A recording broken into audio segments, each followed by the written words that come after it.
6 wildfires so far in 2020. But the number that is generated, understandably, more attention than any other is the next number you see.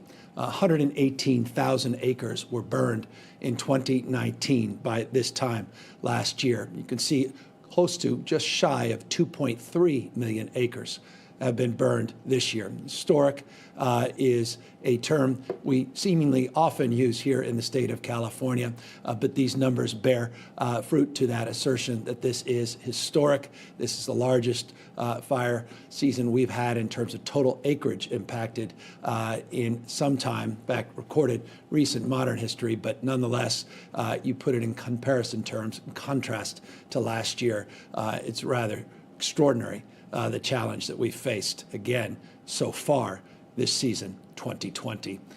Since just, August 15th, just a few weeks back, we have had over 900 fires statewide, 25 major, what we refer to as fire complexes in the state of California, and some 42,000 people still under evacuation orders.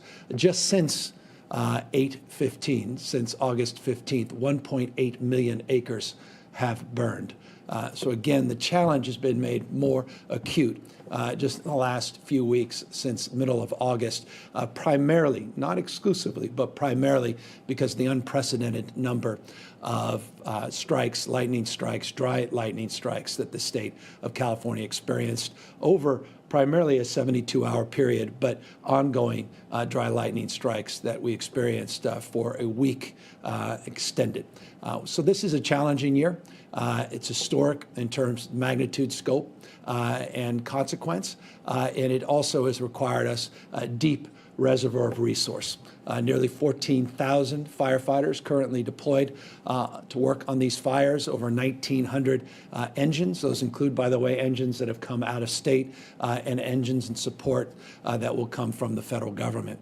Tragically, we've lost 8 lives so far this wildfire season, and we know of 3,400 structures that have been destroyed. We know that number is an undercount as we repopulate areas, as the smoke quite literally settles, and we're able to go back and assess the damage based upon this historic wildfire season. Let me give you an update on the progress on active wildfires over the course of the last number of weeks. Just a week or so ago, 6 days ago, I updated you on the Lake Napa complex of fires, some 375,000 acres. We were at 76% containment. Today, we're at 91% containment. The CZU fire down there, the Santa Cruz Mountains, 46% contained last week.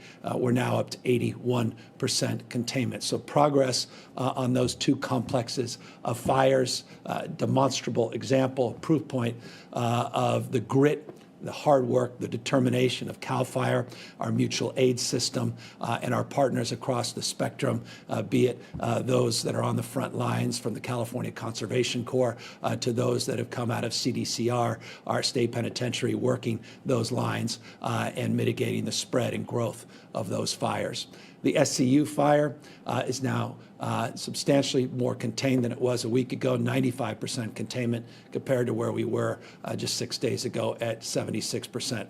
Let me just, though, mark both on the LNU complex and the SCU complex, those two fires representing the second and third largest complex wildfires in state history.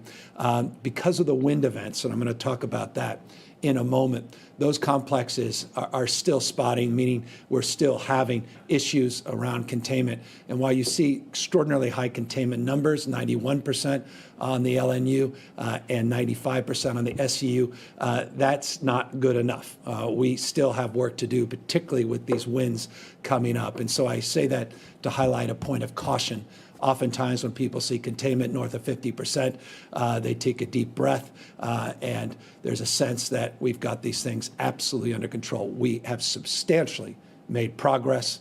It's demonstrable in those containment numbers, but with wind events that we're experiencing currently and what we anticipate over the next coming days, we have to be mindful that even with high containment numbers, those fires are anything but behind us. Accordingly, the August complex, now the fourth largest in the state's history, 261,000 acres last week, 20% contained, has grown to 356,000 acres in the last 6 days, and is only modestly improved in terms of the total containment. You see there at 24%. I want to just update you as well on what has occurred over the course of the last weekend. New active wildfires that have generated a lot of attention, understandably and appropriately. The Creek Fire, in particular, began in Fresno County. It's now extended into Madera County. It's primarily a federal fire, but there is a state overlaying component. And I want to extend appreciation for the FMAG. That's language many of you that follow these press conferences are familiar with. That was afforded the state of California over the weekend. I want to thank FEMA for that support and the White House for their support in this space. That is currently 0% contained. And as of this morning was at 143,000 acres. I want to just make this point. In a moment, I'll show you just a very brief video. We talk about grit, we talk about determination, we talk about people that are committed to their job, not just interested in their job. That was demonstrated by act of real courage over the course of the weekend, where we had Black Hawk helicopters and Chinook helicopter come in when the smoke was raving, meaning couldn't see very far. The visibility was problematic. We had 214 individuals that were rescued near Mammoth Pool, Shaver Lake area with these helicopters that made their way in. You could see on this video some of the images of people that are coming off that Chinook helicopter. That was because of the bravery of our National Guards men and women, and I just want to personally express deep respect and admiration on behalf of 40 million Californians, but also on behalf of 214 families whose lives were spared, including we estimate 11 pets that were also helped in this rescue. There were night goggles used once those air tankers were no longer in the way at 7 p.m. at night in the midst of all of the density of smoke with a lack of visibility. With those night goggles, they were able to descend, find a safe place to land, and they made a decision, it's a right decision, to evacuate as many people as they did.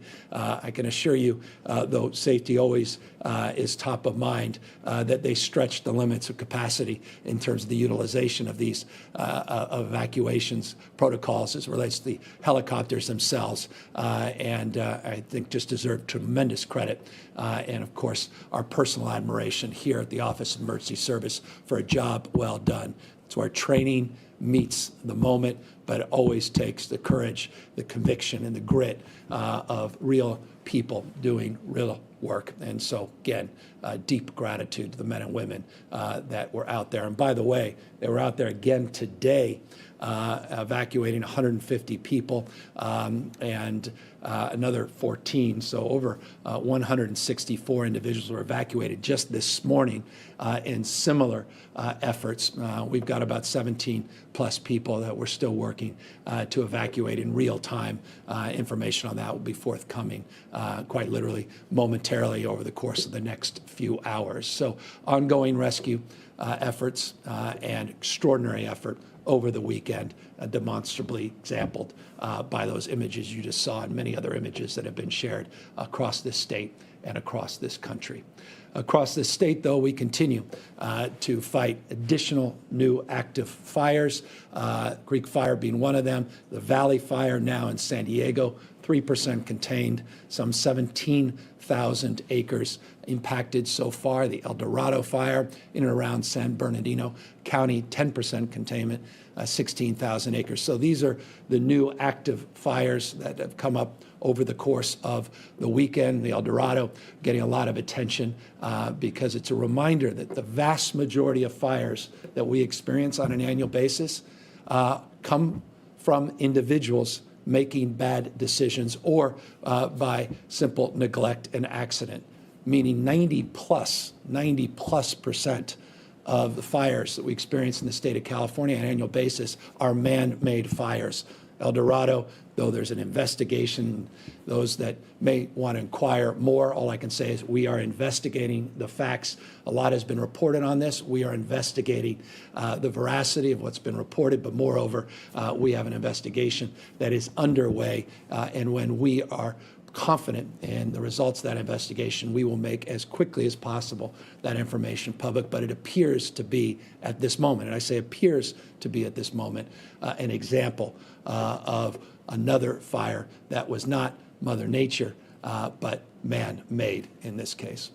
The Bobcat fire is another fire we are monitoring down in LA County, 0% containment, 8,500 acres, and the Oak fire up and around Mendocino, north of Hillsburg, 5% containment, a little less than 1,000 acres. The reason I highlight these is we're highlighting these in our early morning meetings, and I want you to be familiar with what my team is communicating to me directly as areas of real focus, areas of ongoing concern as it relates to active wildfires in this state.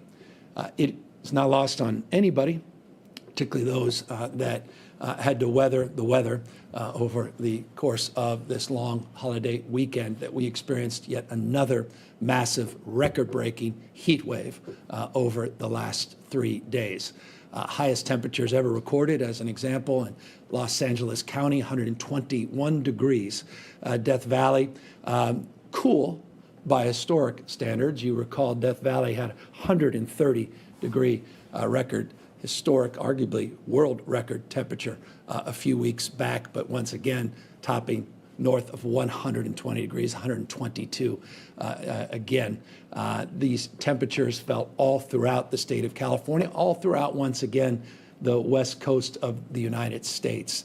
And while things looked cooler in the Pacific Northwest, you still had record-breaking temperatures in other parts of the west coast of the United States as well. But California being impacted at a scale and scope that makes, again, this a very challenging time in our state's history.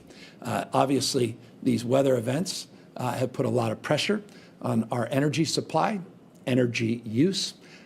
You may recall a few weeks back, I noted as it relates to some of the pressure that we were facing on our energy capacity, energy supply in our distribution system, that we averaged during the summer months about 38,000 megawatts of energy use at peak, 38,000.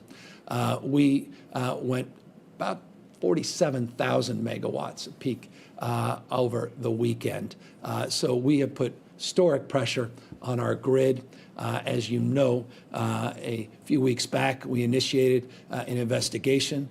By the end of the month, we should have all of the results of that investigation. In real time, information is coming back from the California Energy Commission, the California Independent System Operator, CalISO, and the California Public Utility Commission. That's the three-legged stool of our energy supply and distribution here in the state of California. And they are working in partnership, in a collaborative spirit, to make sure that we never run as close as we are running to that peak capacity. Anywhere near 50,000 is a challenge for this state. Anywhere north of 45,000 puts enormous pressure. That pressure was placed on us over this weekend. So this was an active weekend in every way, shape, or form. But within that activity, your actions this weekend made a difference. We had advanced an emergency proclamation that helped us shift energy consumption. We worked with some of our largest IOUs. Those are our independent operators, utility operators, PG&E, Edison, and others, to look at shifting our peak hour usage.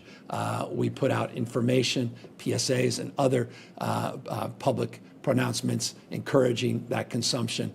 You were able to shave, because of your actions, roughly 3,000 megawatts, and that was the delta. That was the difference. And I just want to thank everybody that participated over this weekend in their active engagement, from the ports to the work that was done in terms of hydroelectricity. And all of this made more challenging because the wildfires impacted some of our energy generation in this state. So all these things are connected. This is a challenging time, but we're up to this challenge, and we are committed and resolved not only to deal with this situationally, but to sustainably address these issues across the spectrum, from energy to the issues of wildfires. And I can assure you, want to make this crystal clear, we are actively engaged in not only the moment, but actively engaged on medium and long-term solutions, fundamental solutions to address these extreme events that are now becoming almost normalized out here on the West Coast of the United States, impacting disproportionately the state of California. I have no patience, and I say this lovingly, not as an ideologue, but as someone who prides himself on being open to argument, interested in evidence, but I quite literally have no patience for climate change deniers. It simply follows completely inconsistent, that point of view, with the reality on the ground, the facts as we are experiencing. You may not believe it intellectually, but your own eyes, your own experiences tell a different story, particularly out here in the West Coast of the United States, and particularly here in the state of California. California leads in low-carbon green growth. We will accelerate those efforts, but we will be mindful in that transition of making sure we do it effectively and reliably and safely, with cost considerations always in mind. But nonetheless, never have I felt more of a sense of obligation, sense of purpose to continue to lead and maintain California's status internationally, not just nationally, in terms of addressing the issue of climate change head on. And so I just want folks to know that resolve is resonant with this administration, and I know with the California legislature, and we will continue to advance those efforts, recognizing that some of what we predicted, which people felt was extreme at the time, has now presented itself much earlier than even those extreme predictions. And that now requires us to look anew, forgive me, Abraham Lincoln, but to act anew in terms of our approach and our discipline in terms of addressing these challenges head on. Speaking of challenges that we have to address head on, we have now Diablo wind events, very well known here in Northern California, Santa Ana wind events, very well known and experienced in Southern California, and of course, parts of Santa Barbara, these sundowner wind events all occurring in the last 24 hours. In the next 24 to 48 hours, we'll see wind gusts up to 50 miles per hour. And so while we've averted these blackout issues, we obviously now have got to reintroduce our preventative mindset. And that's why PG&E, some of the largest independent system operators, or rather independent utilities here in the state of California, Edison included, have new protocols, new processes, new procedures, PSPS, that now is impacted 23 counties in the state of California. You see 171,000 customers have been impacted so far by PG&E's actions. Edison is looking potentially today, likely tomorrow, but potentially as early as today, to impact customers in 6 counties. We have new COVID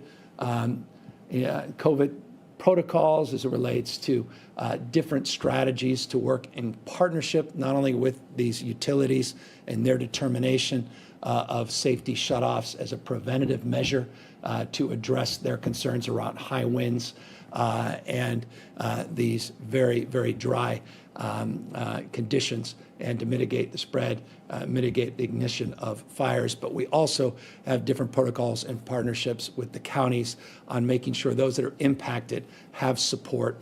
Many of those are in place. We'll continue to monitor the success of that effort. We put tens of millions of dollars in the budget in anticipation of these PSPS protocols. We're now utilizing those dollars, distributing those dollars, and making sure these centers are up and operational to protect the most vulnerable that are impacted by PSPS. Speaking of vulnerable and speaking about impact, here's the update on our COVID case numbers in the state of California. The last reporting period, September 7th, you'll see shy of 3,000 new cases in the state, 2,676 to be exact. The 7-day rolling average now 4,302. If those appear to be more promising numbers, it's because they are. Over the last 14-day period, we've averaged just shy of 114,000 tests over the last tests per day, about 110,000 yesterday. The test numbers are starting to come back up after the impacts of some of those larger fire complexes. We now are running over a 14-day period, 4.3% positivity rate.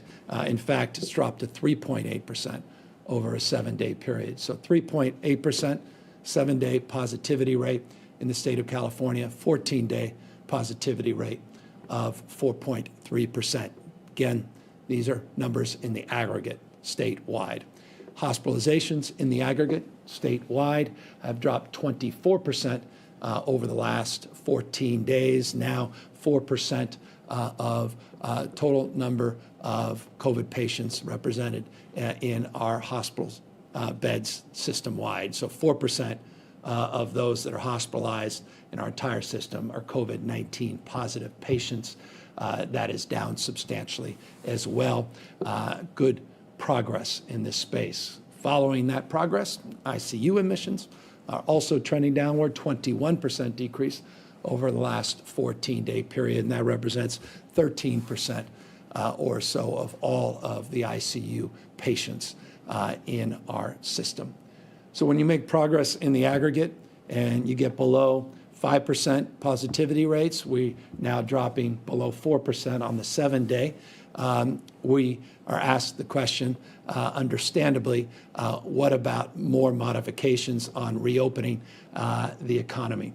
As you recall, we put out recently new simplified metrics to determine how and when the state is allowed to move forward sectorally and regionally throughout the state of California. The foundational county movement is determined by simple metrics, including case rate and test positivity, total number of people that are tested, and that's the percentage of people that test positive.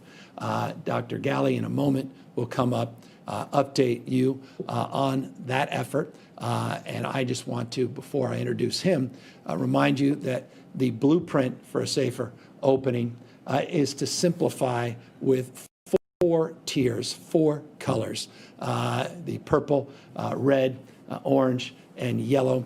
He will present where we are on the statewide approach, which is much more simple, obviously extends more stringent considerations based upon our experience going back a number of months ago, but is framed with the chart that Dr. Galley will explain here as he also updates you, as he will start doing every Tuesday on the updated map of those that are in the purple, red, the moderate orange, and the minimal spread yellow. And those maps, he'll be presenting that update on those counties in just a few moments. With that, let me ask Dr. Galley to come up and walk you through some of these details.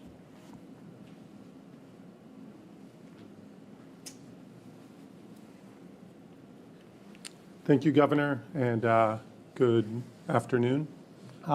Just to reiterate a couple of points that the Governor made, we are now into the second week with our new framework, really to work with counties, and I just want to say a deep, heartfelt thank you to all the county health officers, boards of supervisors, many others who've been in communication over the weekend, over the last week about this framework and how it impacts their counties, how it rolls out statewide, and really just an continued unprecedented level of partnership and gratitude to all of them. Again, this concept of slow and stringent is really important for California as we begin to see the reductions in case numbers, the reductions in our hospital and ICU numbers overall. Those are all very promising signs, but gains that we want to make sure we hold on to. And that as we enter flu season, as we go into winter where certain activities are harder to do outdoors, we want to make sure as a state we go in with the lowest levels of transmission. And our framework really is designed to help us get there. Again, as the governor mentioned, 4 colored tiers. Widespread is purple, substantial is red, moderate transmission is orange, and minimal is yellow. And each of these, on a weekly basis, every Tuesday, we'll be announcing where counties are relative to these tiers. Last week, or 2 Fridays ago, we announced the official first unveiling of this, where each county landed. And then we said today we would be reporting the second reporting period of this framework and updating all of you and all of the counties where any movement happened. So that's what I'm going to do with you next. So just to remind you, when we first came out with this tiering system, we had 38 counties in purple. That was widespread. We had 9 counties in red, 9 in orange, and 2 in yellow. We had said, just as a reminder, that a county will remain in a tier for at least 3 weeks and will only move to the next tier if they've met that next tier's threshold, data thresholds, for 2 consecutive weeks. So this week, we announced that we moved 5 counties from purple tier to red tier. That's 33 counties now in the purple tier, 14 in the red. Orange and yellow stayed stable at 9 and 2, and that's only because we're requiring counties in red, orange, and yellow to spend at least 3 weeks in each of those tiers. So next week, we may see some movement between red, orange, and yellow, so stay tuned to that. In terms of the counties that moved to red, it's 5 counties, as I said: Amador, Orange, Placer, Santa Clara, and Santa Cruz all moved from purple to red, meaning that they have now met for 2 consecutive weeks the threshold around data metrics. That's the test positivity and the adjusted case rates that we track over a 7-day period, for a 7-day average with a 7-day lag. And each of these counties now has moved into red, and you can go to the state's website, covid19.ca.gov, and see what exactly that means in terms of sectors that are open through the state health officer order. But I'll remind you to double check your own county website, where there may be further restrictions a little bit stricter than where the state is. So with that, that's our update. We look forward to the next update next Tuesday, reporting how counties are faring with this new structure. And we will, throughout the course of the week, be in deep conversations with county leaders, both at the health level and in other leadership roles, to ensure that we're updating these data and communicating it clearly and concisely so all citizens are aware of where their county is and the state as a whole. Before I turn it back to the governor, we are continuing to work with a number of people at the county level and broad sets of experts around issues of equity to introduce an equity measure into our framework to assure that we continue to address the disproportionate impact on certain populations of COVID and to ensure that we all move forward together. So with that, I'll turn it back to the governor. Thank you. Thank you, Dr. Galley. And so 5 counties now moving into different tiers. Just as a preview, and forgive me, Dr. Galley, we're monitoring roughly 7 additional counties that we anticipate will be moving over the course of the next week. So there's a lot of activity in this space, a lot of progress that's been made in the state of California, getting that positivity rate down to 3.8%. But a point of caution, point of consideration. 3-day holiday weekends have not been advantageous in terms of the mitigation of the spread of this virus. You look back at some seminal periods where we experienced a larger spread, a large surge of transmissions that tended to occur 2 to 3 weeks after, say, 4th of July, other holiday weekends. And as a consequence, we are very cautious in terms of our approach as we move forward. We are going to hold the line in terms of the approach we laid out in partnership with counties up and down the state.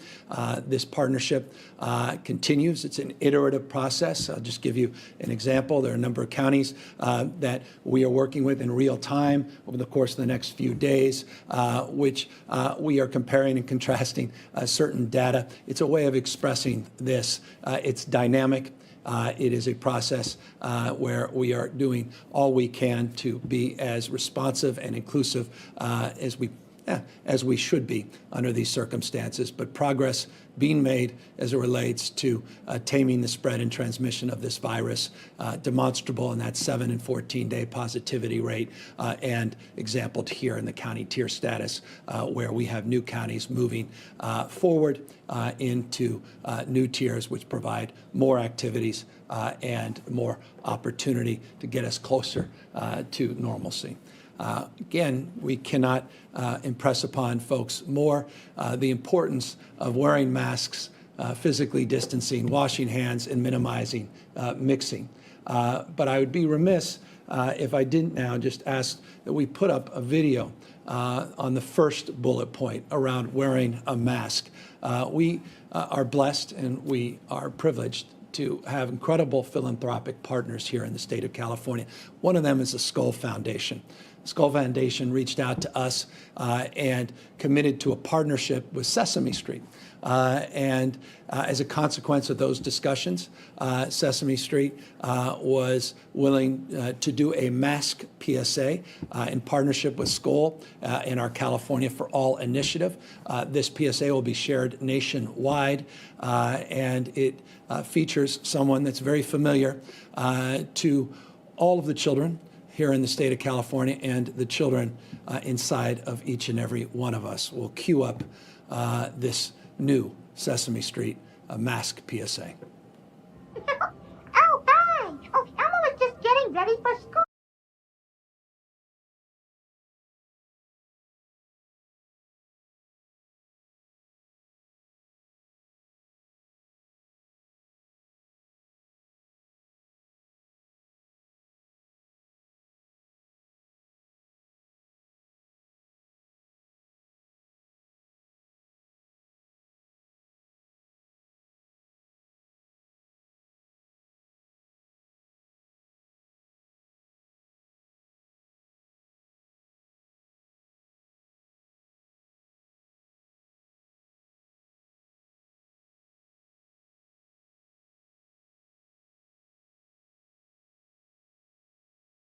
Let me just thank all of you for the work you've done to get us to that 3.8% positivity rate, at least tracking over the last 7-day period. Let me thank all those firefighters for extinguishing those wildfires, so many that have become household names.